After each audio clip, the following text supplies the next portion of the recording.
او دغه ډله تر نن ورځې پورې شته، مګر شمېر یې ډېر لږ دی. نو دغه نصراني چې موحد، راهب او عابد سړی و او نوم یې فیمیون و، د شام څخه و افریقا ته د توحید د دعوت دپاره تلی. پر لارې د غلو یوه ډله پر پیښه سوه. فیمیون یې بندي ونیوی او بیا یې د نجران پر یوه سړي خرڅ کړي. د نجران سړي فیمیون د خپل ځان سره جزیرة العرب او نجران ته بوتي. اوس نو فیمیون د دغه نجرانی سره مریی دی. د ورځې د خپل بادار خدمت کاوه، د شپې او په فارغه وختو کې به عبادت کاوه. همیشه به په عبادت مشغول و. مقصد دا چې فیمیون ډیر عابد او د کرامتو خاوند و. یو شپه بادار د دو کوټې ته ورغلی، ویل ده چې د مریی پر شاوخوا نور او روشنايي ده.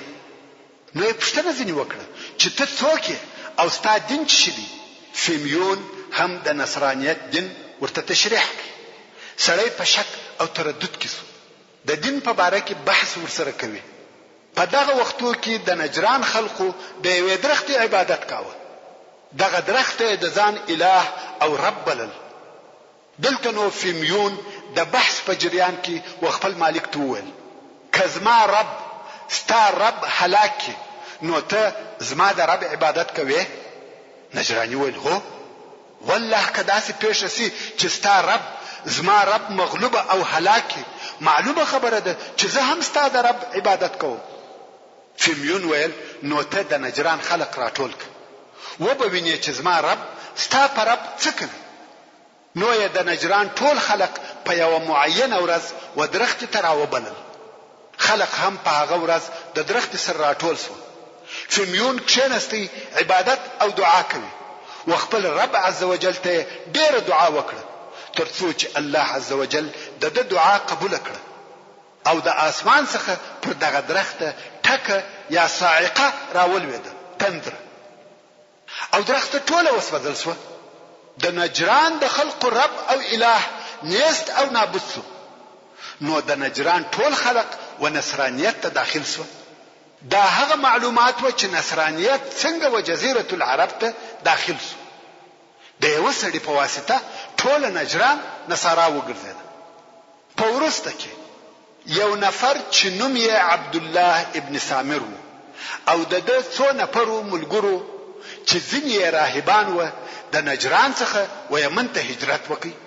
هلته په یمن کې اوسېدل او په پټه خپل عبادت کاوه، ځکه د یمن د خلقو څخه چې یهود و بیریده. ورون اوس به هغه حالات درته بیان سي چې نصرانیت او د حبشانو حکومت څنګه و یمن ته راغله.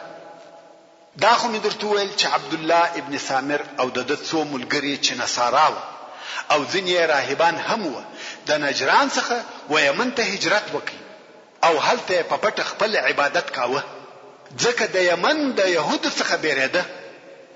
د دغه وخت د یمن پاچا چې ذونواس نومېدی ساحران درلوده او د هغو څخه د پاچاهي په امورو کې کار اخیستی. نو پاچا د هغه مشر ساحر په غوښتنه دا قصد وکړي چې یو ځوان هلک ته سحر ورزده کړي چې لوی ساحر ځینې جوړ سي او پاینده کې د هغه څخه کار واخلي، ځکه په سپین ږیرو مرګ پسې دی. سبحان الله، خلق ساحران تربیه کول. نه غوښته چې دا ډله ورکه سي، خو موږ علما ورثه الانبیاء وجنو. خیر، پاچا یو ډیر پوه او هوښیار هلک پیدا کړ او د هغه د پاره هغه لوی ساحر چې د ساحرانو مشر و د استاد په صفت اختیار کړ چې دا هلک به د هغه استاد څخه سحر زده کړي. څرنګه چې دا ساحر د غره په یو لوړه حصه کې اوسېدی. ورونو اول خو یمن په خپل لوړ او کښته غرونه او تپې دي، او بل ساحرانو او عابدانو همیشه د خپل استوګنې لپاره غر خوشاوه، ځکه هلته به دوی د خپل کار یا عبادت لپاره فارغه و.